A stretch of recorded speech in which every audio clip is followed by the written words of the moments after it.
And then you get all this other stuff. Like I saw one tweet, oh my gosh, I wanted to rip my hair out, which would have been a waste of time. But you got one tweet saying, oh, it's really sad to hear about the would-be billionaires talking to the millionaire or billionaire, whatever the hell round. It's like, it's nothing to do with money. So I'm in the bald a-hole here, and look, a very different video for the day. I know sometimes when we do pull subjects out of nowhere, people go, oh no, the channel's changing, the channel's not changing, it's all gonna be the same content you've had before. But I mean, the short version is, before we entered onto this fitness journey in the Fitness Palace of Love, aka the gym, I did a lot of videos on mental health, because mental health is very important to me. There's videos out there where I kind of discuss it. One day I plan to discuss it properly in full, but today is not that day. I always say that, it's like my catchphrase. And I'm sure it's gone all around the world, but here in the UK especially, the big talking point, the big subject is about Meghan Markle, Harry, Prince of Wales, whatever we're allowed to call him now, and the big interview they did with Oprah Winfrey. Now, the reason I wanted to talk about it is because it does tie into mental health. And now, I'm going to kind of swerve to the right now a little bit, because I'm not actually going to get into the nitty-gritty about the royal family or anything like that. My opinion on the royal family is I don't really care. I don't mean that in a bad way, but I think they're just human beings. Let them do whatever the hell they want to do. If they want to be on Netflix and Spotify, good for them. I hope they make loads of money, and I hope they're happy, and I hope they're able to bring their kids up with smiles on their faces. I mean, I do think that the press coverage has been awful, but again, that's not what this video is about. I don't want to get into that. If you want to see that video, let me know in the comments below and we'll do it again. The thing I want to talk about is the comment where Meghan Markle looked directly into the camera, much as I'm doing now, and she said it got so bad at one point that she had suicidal thoughts. Now, this was a huge admission for somebody to make of her status, because it lets everybody know, especially little kids look up to her, hey, if you are feeling a bit crap, it's all right to talk about. And then certain sections of the press, the media, personalities, whatever you want to call it over in the UK, said on, with their big platforms, they didn't believe Meghan Markle had these thoughts. And that is where I wanted to double down on, because the reason that is such a dangerous thing to say, and also for regular viewers, I'm not going to do any of the crazy editing, because I didn't think it was appropriate for this video. And if anyone does find this video and then goes watch my other videos, you're going to get a lot of crazy. It's like editing threw up on me, like Premiere Pro threw up on me. But as soon as you get into that territory, you are doubling down on this idea that people shouldn't speak out because you may get told you're making it up, right? And you may get told that you're lying. And as better as it is in 2021 to talk about mental health, because there was a time you just weren't allowed to talk about it, I can't think of anybody that would be able to say, hey, I'm having suicidal thoughts, without feeling some form of guilt, some form of embarrassment. Maybe you think it's a weak thing. I mean, none of these things are true, but that's just how the human body and how the human brain works. So for someone then instantly, again, on a big platform to go, well, I don't believe you, that is a huge problem. It's a massive mistake, because it doesn't even come down to the fact whether they had suicidal thoughts or not. That you've missed the point, in my opinion, entirely. I get this is me on my soapbox too, a little bit of hypocrisy here.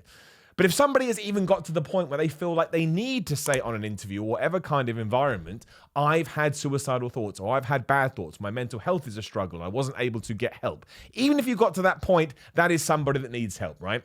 I'm not going to say, I don't know what the percentage would be, but I know a lot of people do tell others they have suicidal thoughts because they just need to reach out to someone. They just need some kind of attention. So in that scenario, that person needs help. If they do mean it and they do have suicidal thoughts, that person definitely needs help. But even again, if we are in a situation when someone goes, something is wrong inside of me, or I'm missing out on something in my life, that I'm going to go and say to someone, hey, I'm having suicidal thoughts, that person needs help as well. Now, there's loads of ways you can do this. You can talk to a friend, you can talk to a medical professional. There's a charity over here called Mind. We have the Samaritans, all have numbers you can ring up and say, look, I'm freaking out here. Can somebody help me? And no, they will. They don't, if you ring the Samaritans, I'm 99% sure they're not meant to give you advice per se, but sometimes just hearing someone on the end of the phone saying, I understand, or that sounds terrible, or that's all you need, right? There's going to be, escalations of this.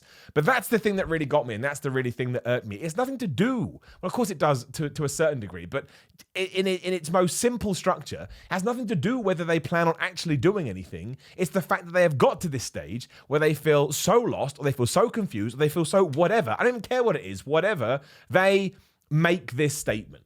And that's why I can't believe, I don't believe you. I'm not saying that she was going to go and, I don't want to start, going through forms of suicide. But I'm not saying that she was going to do that. Or maybe she was. Only Meghan Markle knows. But again, she'd gotten to the point where she felt like she was happy to say that in an interview. Not happy, but these words came out of her mouth. And that's why you don't deny it. You say that person needs help. And I mean good help, like positive, professional help. That person needs help in order to get them to a point that nobody ever thinks about that. And then you get all this other stuff. Like I saw one tweet, oh my gosh, I wanted to rip my hair out, which would have been a waste of time. But you got one tweet saying, oh, it's really sad to hear about the would-be billionaires talking to the millionaire or billionaire, whatever the hell round. It's like, it's nothing to do with money. It's nothing to do with fame. That's irrelevant. Look, I always get his name wrong because there's a stupid UK singer that's similar. But the Linkin Park game, Chester Beddington, I think his name was. There's another artist called Daniel Bedingfield, and some call him Bedingfield, but Chester Beddington, I think, is his name. That dude, as far as I was concerned, on a very, very base level, had everything. He had everything. He was in a kick-ass band. I mean, I'd kind of grown out of Linkin Park. I loved them when I was 16, but that just happens with all bands. Doesn't matter. Doesn't matter what I think about them. It was a huge, massive, successful band. Had a wife, had kids, was working on side projects, like crazy talented. I mean, that voice instantly, like, that's the Linkin Park guy.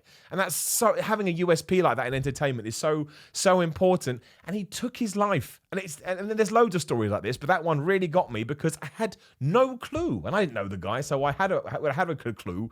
But if there was some terrible game that I had to play when you have celebrities and you just wouldn't pick him.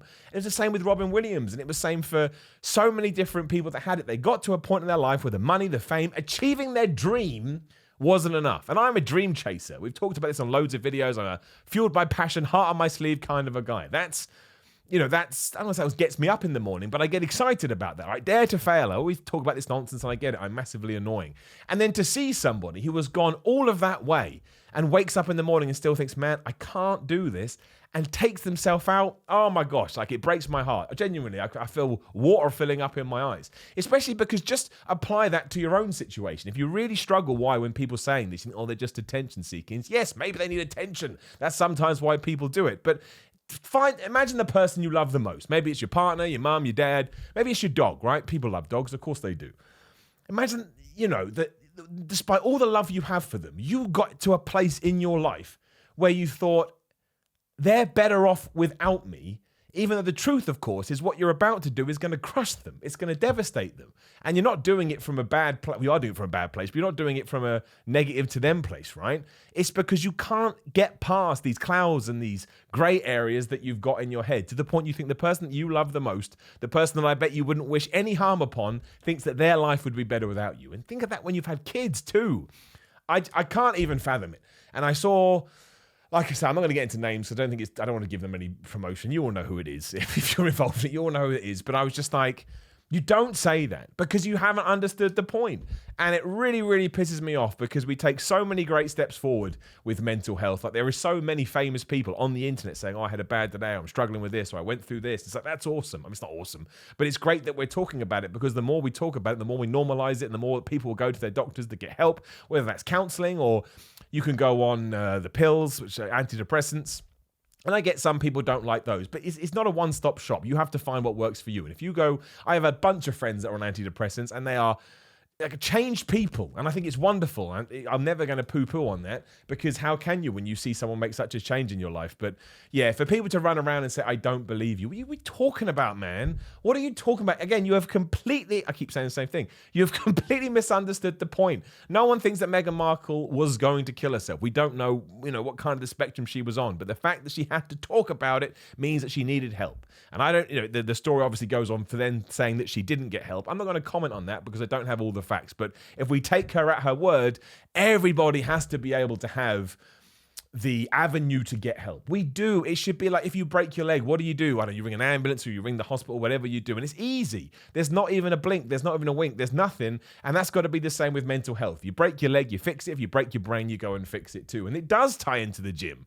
I've left this way late in the video, but it doesn't matter. But it does tie into the gym because the gym can promote positive energy. You'll get endorphins that will make you feel good. It's a reinforcer of trying to keep you on track, and it gives you a focus. And sometimes the reason when people are coming out of depression, the reason they gravitate towards the gym is because it gives you an everyday focus. You need to get this much food in. You need to do this.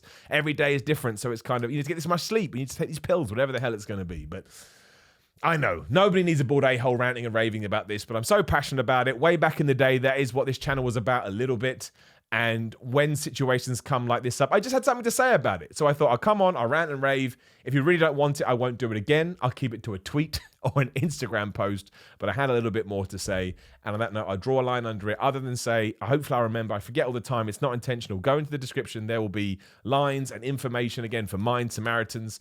Even if you're just feeling a little bit crap today and you feel like you need some help, just give them a call. What's the worst that happens? You ring them, someone says, hello, Samaritans, and you put the phone down. You're one step closer than you were the day before. But please, please talk to someone. There's nothing wrong with you. You haven't done anything wrong. Don't be hard on yourself. Be kind to yourself. And remember, 100% of people will go through some kind of anxiety or depression in their life. No human being is free from it. It's just true. Now, there's going to be differing levels of it, and some people get it really bad, and some people just go, oh, I don't feel a little bit off today, but it all counts. It all counts. I don't think that you are cut off from the world. I promise you're not. And if you are that person, I truly, truly hope that you find a way back to peace, I suppose, soon. Because ultimately, that's all we want from life, peace and happiness. If you've got that, everything else is a bonus. So there we go. I'm not going to do all the like, share, subscribe stuff. I've just done it by accident, but it's all over the screen now. You know what to do. Again, just to calm the fears, it's just a one-off video. It's a hot topic right now in WWE. It's because I've done my Raw video earlier for What Culture. It's nothing to do with WWE.